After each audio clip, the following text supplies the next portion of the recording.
आप सबको प्रभु यीशु मसीह नासरी के नाम में मेरा नमस्कार। प्रभु यीशु मसीह जमीन पे क्यों आए, आज मैं थोड़ा सा आपके साथ बात करना चाहता हूं, क्योंकि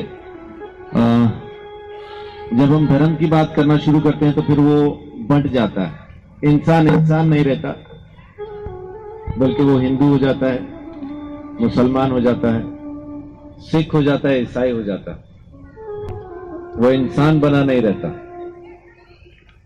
और इसी वजह से ये नफरतें, ये दूरियां, ये सब कुछ इसी वजह से, क्योंकि इंसान इंसान नहीं रह गया, हिंदू मुसलमान सिख ईसाई बन गया। अभी हम आ रहे थे तो रास्ते में ट्रैफिक पुलिस लोगों को रोक रोक के चालान कर रही थी। अगर कोई चालान होता है तो उसका जुर्माना जरूरी है। बिना जुर्माना भरे आप अपने उस वाहन को आराम से चला नहीं सकते जिसका चालान हुआ। बिल्कुल ऐसा ही हमने भी परमेश्वर के खिलाफ कानून तोड़े हैं, रोज तोड़ते हैं। हमारे खिलाफ भी चालान परमेश्वर के सामने मौजूद है। बिना दाम चुकाए आप वहां से आजाद नहीं हो पाए। कभी कभी हमें लगता है कि हमने कोई गुनाह नहीं किया, हमने कोई पाप नहीं किया, हमारा मन तो बहुत अच्छा है। एक रोज मैं भी ऐसा खड़ा था, पुलिस वाले कागज चेक कर रहे थे, तो एक भाई आया जल्दी से कि मुझे थोड़ा जल्दी है, मेरे पास तमाम कागजात मौजूद हैं, मुझे जाने दें, मेरे पास सब कुछ है। तो ऐसा बड़े आराम से उसकी तरफ मुड़े और मुड़ के उसको कहते हैं कि तू बाइक पे है ना? वो बोलता हाँ जी मैं बाइक पे हूं। तो एसआई साहब ने बोला मैं तेरा 72 चीजों के लिए चालान कर सकता हूं, जिसमें से एक चीज यह है कि तू स्लीपर पहन के बाइक नहीं चला सकता।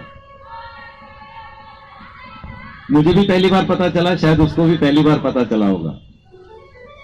तो वो खामोश हो गया, चुपचाप खड़ा हो गया, क्योंकि उसको पता चल गया कि मेरा चालान हो सकता है।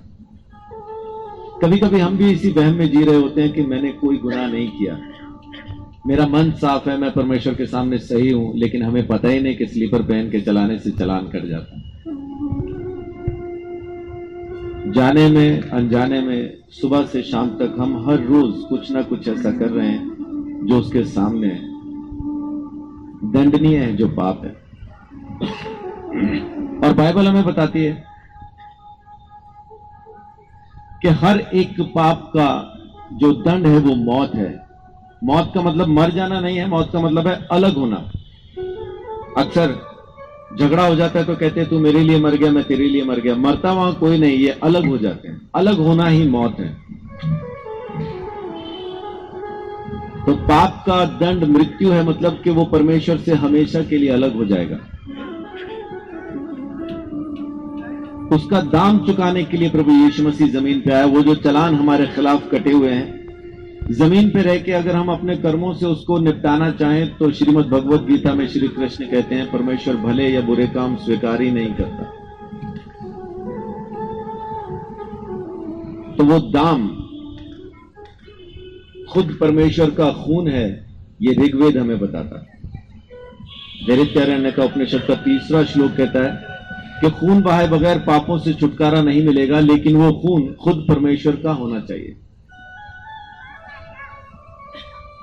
और जब तक वो दाम चुकाया ना जाए, जब तक वो कीमत अदा ना की जाए, तब तक कोई अपने गुनाह से आजाद नहीं हो सकता। और इसी काम के लिए प्रभु यीशु मसीह जमीन पे आए, और उन्होंने आके सारी मानव जाति के लिए, यहां थोड़ा सा मैं स्पष्ट करना चाहूंगा, किसी धर्म के लिए नहीं, किसी एक धर्म के लिए नहीं, एक क्या किसी भी धर्म के लिए यीशु मसीह ने अपना खून नहीं बहाया। उसने इंसान के लिए अपना खून बहाया। जो कोई चाहता है कि मैं अपने दंड से आजाद हो जाऊं, अपने गुनाहों से छूट जाऊं, उस परमेश्वर ने एक मुक्तिदाता को जमीन पे भेजा। उसके लहू बहाने से सारी मानव जाति अपने पाप के दंड से आजाद हो गई। मेरे जैसे बहुत से आए, बहुत से आते रहेंगे जो मार्ग बताएंगे, ये मार्ग वो मार्ग, लेकिन यीशु मसीह ने कहा मार्ग मैं हूं। वो खुद परमेश्वर की तरफ से मार्ग बन के जमीन पे आया ताकि हम उसके द्वारा खरीदे जाएं और परमेश्वर की संतान बन जाएं। लेकिन हम लोग परमेश्वर को तलाशने की बजाय, क्योंकि अपन लोग थोड़ा सुस्त लोग हैं, हमें पकी पकाई चाहिए, परमेश्वर को तलाशना नहीं चाहते, बल्कि जो कुछ सामने आ जाए उसी को परमेश्वर मान के अपन आराम से पूजने के लिए तैयार है। क्यों? क्योंकि ये आसान है ना हमारे लिए। हमें परमेश्वर की तलाश नहीं है, हमें परमेश्वर की जरूरत है।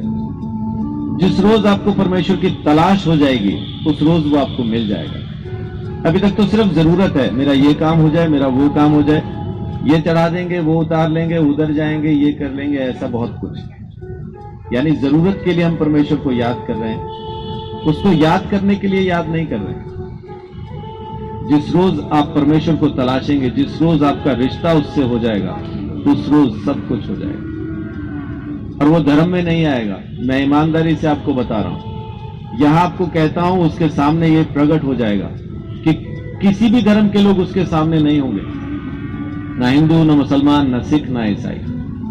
उसके सामने सिर्फ वो लोग होंगे जिन्होंने अपने पाप को स्वीकार कर, उस मुक्ति के दंड को, उस दाम को स्वीकार कर उस परमेश्वर के पास आने के लिए अपने आप को चुन लिया।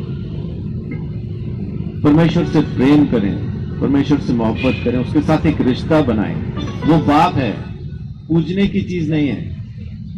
उसकी सुन के, उसकी मानने के लिए हमें उसके पास आना है। परमेश्वर को हम सब मानते हैं, अब परमेश्वर की कौन कौन मानता है, वो उसकी संतान। परमेश्वर को मानना और परमेश्वर की मानना, इन दोनों में जमीन आसमान का फर्क है।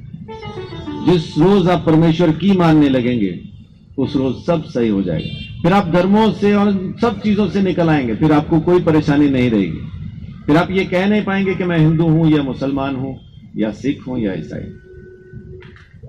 मुझे अक्सर लोग पूछते हैं कि आप लोग, मुझसे पूछा जाता है कि आप ईसाई हैं, तो मेरा जवाब होता है बनने की कोशिश कर रहा हूं भाई। अभी तो ढंग से इंसान भी नहीं बन पाया, बाकी बनना तो दूर की बात। जैसे जैसे आप उसको जानते जाएंगे वैसा वैसा आप उसके जैसे होते जाएंगे। तो परमेश्वर का हम सब के लिए एक ही प्लान है, एक ही योजना है कि हम होते होते होते, बनते बनते बनते, बदलते बदलते बदलते उसके जैसे बन जाए। आज मैं यही संदेश देना चाहता हूं कि परमेश्वर ने अपने मुक्तिदाता को, अपने बेटे को जमीन पे भेजा, जिसने दाम चुका के, अपना खून बहा के संसार के अंदर से पापियों को खरीद के परमेश्वर की संतान बनाया। जो कोई इस बात का विश्वास करता वो यूं उद्धार पा लेता है और परमेश्वर की संतान बन जाता है। परमेश्वर आप सबको बहुत आशीष दे, बड़ी बरकत दे।